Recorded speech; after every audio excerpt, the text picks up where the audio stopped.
the channel. We're going to do our annual Howl-O-Scream versus Halloween Horror Night review.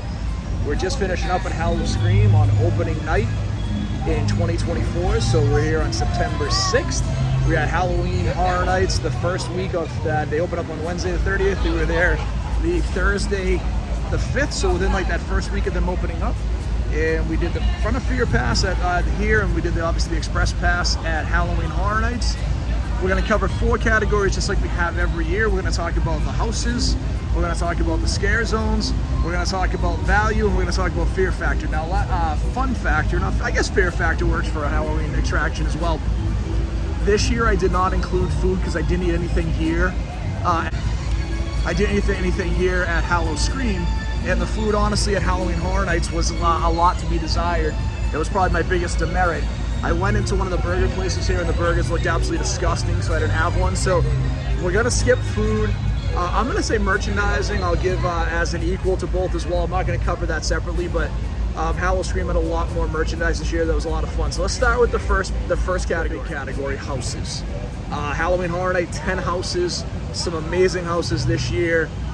Things like A Quiet Place and Scary Cinema 2 and Museum Deadly Exhibits were awesome.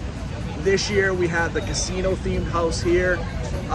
We had the 666 underwater house, which was great. We had the sanitarium house that was very good here this year. So I think we had 3 good houses here. We had 3 great houses at Halloween Horror Nights. We had a couple that weren't great at Halloween Horror Nights. We had one here that I was disappointed, which was that Farm 51, which was that Area 51 alien theme that I was a little disappointed in. So when it comes to houses, I'm gonna give the edge by a score of 8 to 6.5 to Halloween Horror Night. All right, second thing I want to talk about is scare zones. So scare zones every year I've had is pretty even. I'm actually probably gonna give the edge this year to Halloween Horror Nights. Halloween Horror Nights this year did a really good job with their scare zones, minus that duality of fear. I thought Carnival this year here was okay. That Cannibal Zone was just okay. Bloodlight District, while still very good, I thought was in the wrong area. That Paradise, pier area, while a fun theme, wasn't super exciting either. So this year I'm going to give Halloween Horror Nights for their scare zones a 7.5, and I'm going to give Howl-O-Scream a 7.1. We're going to talk about value this year. I did buy my Howl-O-Scream ticket online with my Front of Fear Pass with tax was $113. My Halloween Horror Night ticket with on a Thursday, which is like the best value ticket you could get for the season, with the Express Pass was $259, guys. Now, I did finish Howl-O-Scream in probably 3 hours, and it took me about 5 hours to do Halloween Horror Night. So from a value standpoint, I think this is so cool too. Hopefully you guys will catch behind me. We have this that new coaster that came out last year, which was that stand-up surf coaster. But I'm gonna say that this year I'm gonna give value to Howl-O-Scream. Howl-O-Scream's value is gonna be a 7.5. Halloween Horror Nights value is gonna be a 6. It's just getting wildly expensive, and I talked to a lot of people in line that just will not do Halloween Horror Nights because it's cost prohibitive, and they won't do it without an Express Pass because you just can't see enough of the houses. It's a fun factor. I'm gonna start out by saying I started out very, very cranky at Howl-O-Scream this year. I got in, it was $34 for parking. Now I know it's similar to park at Halloween Horror Nights, but when I started parking here, it was like $10 or $15.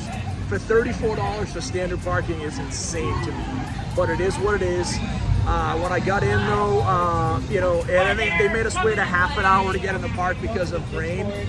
I was super disappointed because of that. So at 7:30, I've been staying in the rain for an hour. I was tired, I was cranky, I was aggravated from the parking.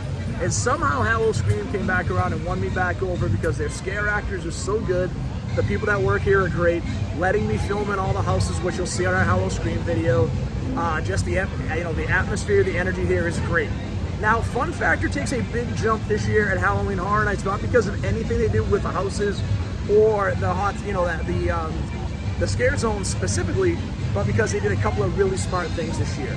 They shortened the lines and they combined areas to get into houses. So that makes a huge difference on fun factor. Like when you get to the end of the night and you've done, 11, 12, 13 miles and your feet are just fried, you've got nothing left.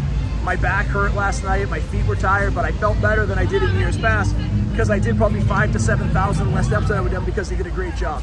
So when it comes to fun factor, I'll say fear factor again. When it comes to fun factor, I'm going to give Howl-O-Scream an 8. I'm going to give Halloween Horror Nights a 7. So guys, when I put everything together, 2 years ago, Howl-O-Scream came really close to beating Halloween Horror Nights. Here's what I'm going to tell you. Howl-O-Scream this year actually had a real shot of beating Halloween Horror Nights, except for one factor.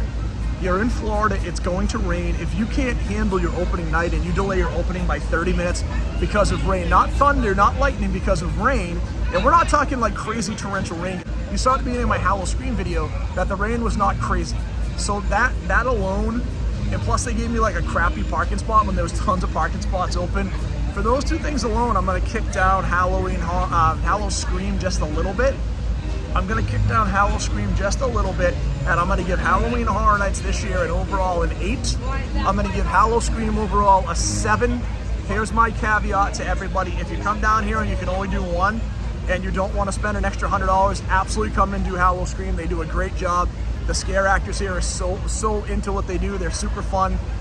But with that being said, Halloween Horror Nights is still the champ. It's so hard to take them out. We'll see if we can get back here next year and do it again. We're gonna try to get to Halloween Horror Nights in Anaheim when I'm out there for work in a month, and maybe I can give us a comparison video between those two. We appreciate all of you for checking out the channel. Please hit that like and subscribe if you haven't, and as always, stay scared.